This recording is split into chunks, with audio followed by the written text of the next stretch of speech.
Hello friends, myself Wasim Khan from Walk to Dreams Home LLP. Welcome back to my YouTube channel. Today I will brief you on the consequences of pre and post Maharera. Maharera has established on 1st May 2017. Prior to that, there were no RERA, builders and developers who were making buildings, but without a RERA. जो लोगों को भरोसा था बिल्डरों पे, वो अपना पैसा लगाते थे, सस्ते में महंगे में एडवांस बुकिंग करवाते थे, करते थे। बट इसमें कुछ कुछ अच्छा भी होती थी, कुछ बुराइयाँ भी होती थी। अच्छा ये होती थी कि अगर आप बिल्डर को जानते हैं तो इनिशियल स्टेज में सबको पैसे की ज़रूरत पड़ती है, बिल्डिंग को खड़े करने के लिए अच्छी खासी मोटी रकम लगती है, तो कम रेट में मिल जाता था। जो भी इन्वेस्टर्स बोलो, बायर्स बोलो, थोड़े थोड़े पैसे लगा के एडवांस इनिशियल स्टेज पे पैसे बुकिंग के तौर पे दे देते थे और फिर बिल्डिंग खड़ी हो जाती थी और पैसे मिल जाते थे, प्रॉफिट्स भी होते थे, सब कुछ चलता था। बट उसमें बहुत सारी चीज़ें ऐसी है कि बिल्डिंग बीच में अटक गई, नहीं बना, पूरे फंड्स नहीं आए, कुछ ना कुछ वे से कभी कुछ लिटिगेशन आ गया तो पैसे लोगों के अटक जाते थे और बिल्डर का नाम सुन के ही लोगों को लगता था कि अभी बिल्डर से कौन लड़ेगा, कौन झगड़ेगा। तो ये सारी चीज़ें प्रॉब्लम क्रिएट करती थी। जिसको समझ में आता था तो वो करते थे, जिसको नहीं आता था नहीं करते थे। ये सारी चीज़ें बहुत बार हमने देखे। ये बिल्डर का मर्डर हो गया, वो बिल्डर का भाग गया, लोग रास्ते पर आ गए। ये बहुत सारी चीज़ें हमने देखा कि ये सारी चीज़ें चलती रहती थी और कुछ अच्छी थी तो कहीं ज़्यादा बुरी भी थी, क्योंकि अगर अमीर लोगों के पास अगर किसी ने कुछ पैसे ले लिया बिल्डर ने और नहीं बनाया तो उनके पास ऑप्शन होता था। बट अगर मिडिल क्लास के लोग या लोअर मिडिल क्लास के लोग कुछ पैसे अपने इकट्ठा करके, कुछ अपने जेवर बेच करके, कभी कुछ अपने ज़मीन बेच करके घर लेते हैं और वो घर अगर बनता नहीं है, फ्लैट अगर उनको मिलता नहीं है, तो उनकी ज़िंदगी भर की कमाई हुई पूंजी जो है वो उनकी पूरी पूंजी ख़त्म हो जाती है, कुछ नहीं रहता उनके पास। तो ये सारी चीज़ें देखते देखते अभी हमको सबको पता है कि अगर हम बैंक में जाते हैं तो इतनी सारी बैंकें हैं, तो ये बैंक के ऊपर कोई ना कोई तो रेगुलेटर है, हेड करता है ये बैंक को। हमको सबको पता है कि रिजर्व बैंक ऑफ इंडिया है, वो गवर्निंग बॉडी है बैंकिंग सेक्टर्स के लिए। उसी तरह हम देखेंगे शेयर मार्केट है, तो शेयर मार्केट में भी हमको पता है कि सेबी जो है वो उनका रेगुलेटर भी है। इंश्योरेंस अगर देखें तो इंश्योरेंस में भी IRDA है, इंश्योरेंस रेगुलेटरी डेवलपमेंट अथॉरिटी, तो वो भी उनकी गवर्निंग बॉडी है। तो सबको पता है कि अगर किसी ने कुछ प्रॉब्लम क्रिएट किया है तो डेफिनेटली वो जा सकते हैं उनके अथॉरिटी के पास। एक रियल स्टेट ही है जो उसके अंदर कोई भी रेगुलेटर नहीं था। तो लोकसभा राज्यसभा के अंदर बिल के लिए पास किया गया 2016 में, अमेंडमेंट डाला गया, जो पास होकर के 1 मई 2017 में वो बिल पास हुआ और रेरा इस्टेब्लिश्ड हो गया।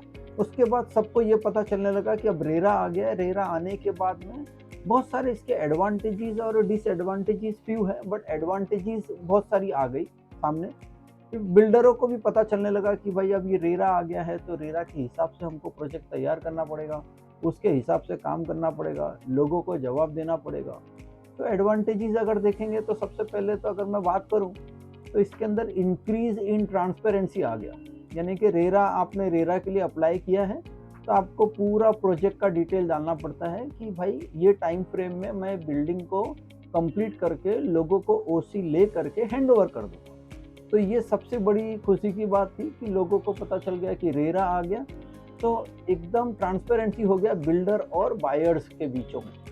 तो बिल्डर्स और बायर के बीच में ये ट्रांसपेरेंसी हुआ है कि आज अगर 2023 में हम बात कर रहे हैं, बिल्डर ने रेरा सर्टिफिकेट दिखाया है हमें, या तो वेबसाइट पर भी दिखता है। अगर एक बार रेरा नंबर डाल के हम देखेंगे तो वेबसाइट पे भी हमको दिखता है कि रेरा इनका ये कौन से साल में कंप्लीशन होगा। अभी तो क्या है कि अगर एक प्रोजेक्ट है, प्रोजेक्ट में 1 टावर आ रहा है, 2 टावर आ रहा है, 3 टावर आ रहा है, तो टावर के हिसाब से भी ये क्या करते हैं बिल्डर अपने अपने रेरा लेते हैं कि ए टावर का बिल्डिंग हमारा 2026 में कंप्लीट होगा तो बी टावर सी टावर में 27 में होगा और पूरा प्रोजेक्ट का कंप्लीशन 2028 में होगा या 29 में होगा, तो हम टाइम फ्रेम लेके चलते हैं। और बिल्डर को भी पता है कि अगर हमने रेरा में डेट जो लिया है वो डेट से पहले अगर हमने कंप्लीट नहीं किया तो डेफिनेटली उसके कॉन्सिक्वेंसेस, वो डेवलपर्स का इतना बना बनाया नाम सब कुछ धीरे धीरे पब्लिक में आने लगेगा। इन्होंने अपना टाइम पर प्रोजेक्ट डिलीवर नहीं किया है। तो ये कभी भी बिल्डर नहीं चाहेगा कि उसका नाम खराब हो, क्योंकि पहले नहीं था, सब चलता था। अब ये रेरा जब से गवर्नमेंट ने इम्प्लीमेंट कर दी है कि आपको ये टाइम फ्रेम में काम करना है और लोगों को डिलीवरी देना है, तो वो भी थोड़े से सावधानी रखने के लिए रेरा में डेट आगे लेते हैं। जैसे कि प्रोजेक्ट उनको पता है ये प्रोजेक्ट कंप्लीट कर देंगे वो 3 साल में, बट क्या करेंगे, एक सेफ्टी के लिए 1 साल का टाइम फ्रेम ज़्यादा लेंगे, 6 महीने का टाइम फ्रेम ज़्यादा ले लेंगे। क्योंकि क्या है कि एक बार अगर टाइम फ्रेम उनके पास ज़्यादा रहा और टाइम से पहले अगर डिलीवर कर दिए तो डेफिनेटली सारे उनके बायर्स खुश रहेंगे, मार्केट में नाम होगा, उनके दूसरे प्रोजेक्ट ईजी वे में बिकेगा। लेकिन अगर उन्होंने परफेक्ट टाइम लिया कि 2 साल में मुझे बना के देना है और वो भले 3 महीना या 6 महीना डिले हो गया तो प्रॉब्लम होगा, उनके नाम की बदनामी होगी, अगले बायर्स उनके पास आएंगे नहीं आएंगे, ये सब चीज़ें उनके सामने आ जाती है। तो हर एक छोटे से छोटा डेवलपर्स या बड़ा डेवलपर्स 1 साल 2 साल का अपना बफर्स टाइम लेकर के चलता है कि मुझे ये टाइम के अंदर प्रोजेक्ट को मेरे कंप्लीट करके लोगों को डिलीवर करना है। सेकंड चीज़ जो है वो प्रोटेक्शन ऑफ होम या प्रॉपर्टी बायर्स की आ गई है कि अब उनको पता चल गया है कि भाई इनके ऊपर भी कोई माई बाप है। जिस तरह से बैंकिंग के लिए मैंने कहा आरबीआई है, उसी तरह प्रॉपर्टी के लिए इनके पास रेरा गवर्निंग बॉडी आ गई है। तो हमको कोई इतना चिंता करने की ज़रूरत नहीं है। तो वो हिसाब से हमको क्या है कि हम इन्वेस्टमेंट अंडर कंस्ट्रक्शन हो चाहे रेडी टू मूव हो, हम ले सकते हैं अपने फंड के हिसाब से। अगर हमारे पास पैसे पूरे इकट्ठे एक साथ है तो डेफिनेटली हम पूरा कर सकते हैं। अगर हमको लगता है कि नहीं ये बिल्डिंग अंडर कंस्ट्रक्शन में है, अच्छे डेवलपर्स है, अच्छा नाम है, रेरा है, 4 साल लगेगा, 3 साल लगेगा, उसके हिसाब से हम उसका पेमेंट का अपना इंतज़ाम करेंगे और पेमेंट करते रहेंगे। बहुत सारे स्कीम्स भी आते हैं, बैंक की तरफ से आते हैं, डेवलपर्स की तरफ से आते हैं, कस्टमर्स खुद सोचता है कि मुझे कैसे क्या करना है नहीं करना है, तो अकॉर्डिंगली वो प्लान आउट करते हैं। सबके पास है पैसे का कैसे क्या करना है, उनको इतने टाइम फ्रेम में देना है, तो उनके पास टाइम रहता है। फिर वो 2 चीज़ कंप्लीट होती है एडवांटेज में, तो आप देखेंगे तीसरा है कि timely completion of the project. Timely completion of the project की सबको पता है कि 3 साल 4 साल का टाइम लग जाएगा। ये चीज़ कंप्लीट होने के बाद सबको पता है कि कुछ ना कुछ प्रॉपर्टी में प्रॉब्लम होगा, कभी लिटिगेशंस हुआ, कभी आगे किसी ने कुछ केस कर दिया, तो रेरा के अंदर डिस्प्यूट रिजोल्यूशन मैकेनिज्म भी उन लोगों ने रखा हुआ है कि अगर कुछ होता है तो हमको कैसे इसका सोल्यूशन लेकर आना है। तो ये दोनों चीज़ के लिए, डेवलपर्स के लिए भी है और होम बायर्स के लिए भी है, को इसका आउटपुट कैसे लेकर आना। फिर बिल्डर को भी कुछ सेफ्टी देना है, बिल्डर का भी नाम है स्टेक पर, तो accountability of the developers complete RERA के हिसाब से हो जाता है कि अगर कुछ भी अगर कर रहा है डेवलपर्स तो उसकी अकाउंटेबिलिटी किसको है। रेरा ने अपना दिया है टाइम फ्रेम, इतने टाइम तक उनको कंप्लीट करना है तो उनको करना ही करना है। तो ये 4-5 चीज़ें जो है वो बहुत इंपॉर्टेंट है, जो हमको देखना है कि रेरा आने के बाद क्या हुआ। बट रेरा में एडवांटेज है तो डिसएडवांटेजेस भी फ्यू है, ऐसा नहीं है कि मतलब सब कुछ अच्छा ही हो गया। जैसे कि पहले जैसे रेरा आया तो रेरा आने के बाद कुछ कुछ चीज़ें और भी बढ़ गई, जैसे कि कॉस्ट इंक्रीज हुआ ड्यू टू रेरा। कैसे?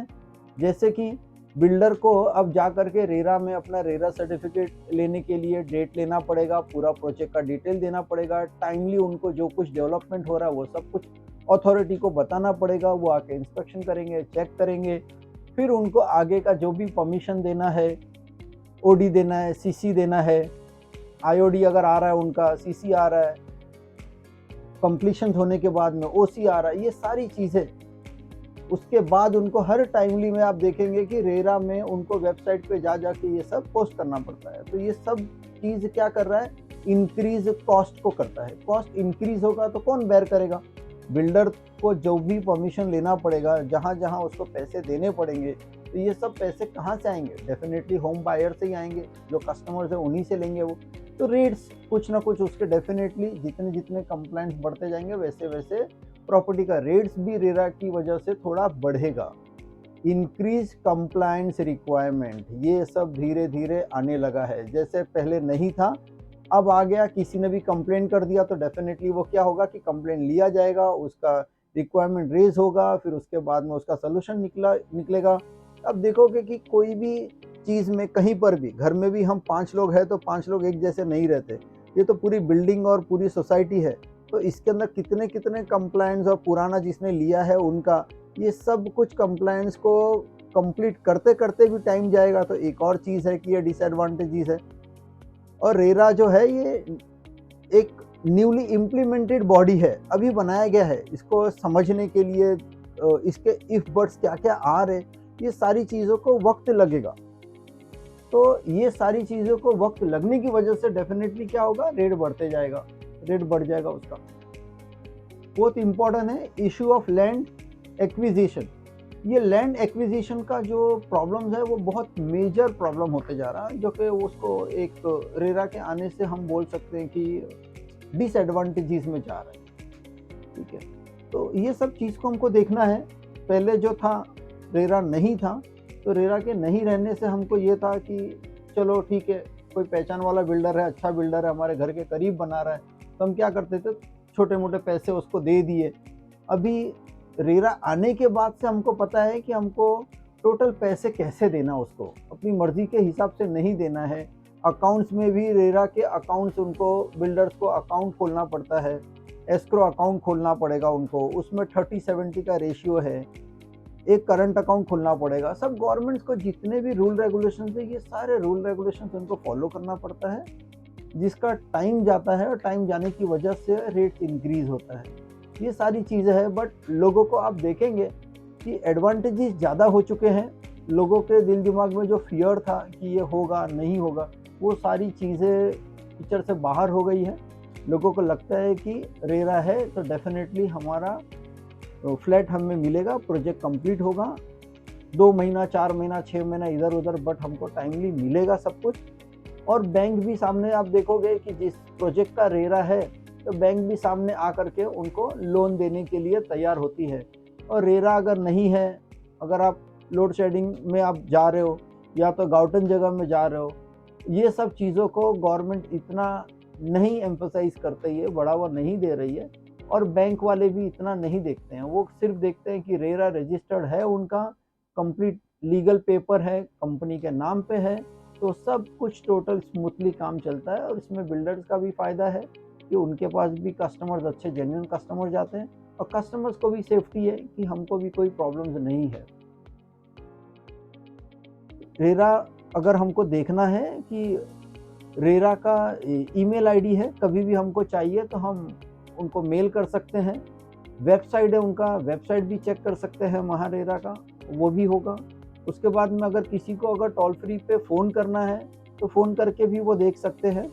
मेरे वीडियो के एंड में स्लाइड्स में ये तीनों इन्फॉर्मेशन आपको मिल जाएगा कम्प्लीटली, कि इनका ईमेल आईडी क्या है, इनका हेल्प डेस्क नंबर क्या है, टोल फ्री नंबर, और वेबसाइट भी मिल जाएगा इनका पूरा।